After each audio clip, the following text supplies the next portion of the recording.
जय हिंद साथियों, EPS 95 pension पर बड़ी और अहम खबर।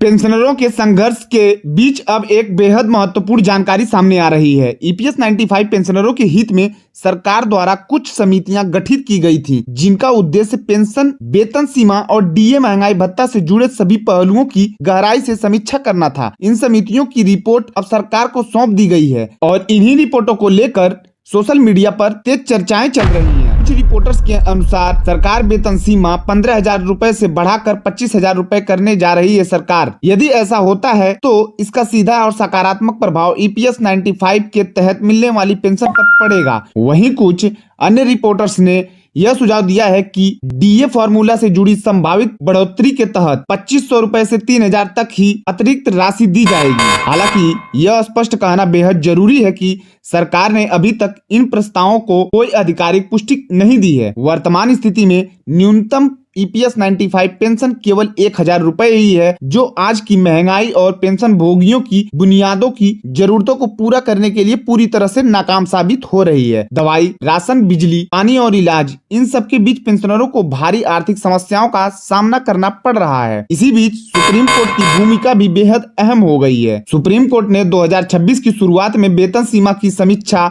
पर निर्णायक निर्णय लेने के लिए सरकार पर दबाव बनाया है। कोर्ट ने सरकार से साफ कहा है कि 15,000 की पेंशन सीमा को 4 महीने के भीतर निर्णय लिया जाए, क्योंकि इसका सीधा असर उच्चतम पेंशन पर पड़ेगा। पेंशन भोगी संघ और विभिन्न संगठन लगातार पेंशन बढ़ोतरी के लिए सरकार पर दबाव बना रहे हैं। हालांकि जो प्रस्तावित आंकड़े अभी चर्चे में हैं, उनमें 2500 से 3,000 की बढ़ोतरी की बात सामने आ रही है, लेकिन पेंशनरों की मांग इससे कहीं अधिक है ताकि उन्हें सम्मानजनक जीवन मिल सके। सूत्रों के अनुसार सरकार के पास पेंशन बढ़ोतरी से जुड़ी और भी रिपोर्ट पहुंच चुकी है, लेकिन फिलहाल उन्हें सार्वजनिक नहीं किया गया है। वहीं ईपीएफओ की वित्तीय स्थिति को लेकर एक सकारात्मक खबर आ रही है। बताया जा रहा है कि ईपीएफओ अब घाटे में नहीं है। पहले कुछ गलत निवेश निर्णयों के कारण घाटे की स्थिति बनी थी, लेकिन अब हालत सुधर चुकी है, जिससे सरकार के लिए पेंशन पर सकारात्मक फैसला लेना आसान हो सकता है। दूसरी ओर एनएससी की टीम लगातार अपना आंदोलन जारी रखे हुए हैं। एनएससी की टीम पेंशनरों से अपील कर रही है कि संख्या बल हमारी सबसे बड़ी ताकत है। वर्तमान में लगभग 82 लाख पेंशनर सक्रिय रूप से जुड़े हैं, लेकिन यदि 2 लाख संख्या में भी एकत्रित होकर आवाज उठाएं तो सरकार पर निर्णायक दबाव बनाया जा सकता है। इस संघर्ष में कमांडर अशोक रावत जी की भूमिका बेहद अहम महत्वपूर्ण बताई जा रही है। वे अब तक 15 राज्यों में प्रदर्शन और जागरूकता कार्यक्रम कर चुके हैं और उनका साफ कहना है कि संघर्ष सही दिशा में है और बहुत जल्द कोई अच्छी खबर सामने आएगी। अंततः साथियों, मैं आप सभी से अपील करता हूं कि अफवाहों से दूर रहें, केवल विश्वसनीय जानकारी पर भरोसा रखें और आंदोलन मजबूती से बनाए रखें। इस आवाज को और ताकत देने के लिए वीडियो को लाइक करें, ज्यादा से ज्यादा शेयर करें और चैनल को सब्सक्राइब करके अपना समर्थन दिखाएं। आपका एक क्लिक लाखों पेंशनर्स को जीत दिला सकती है। धन्यवाद।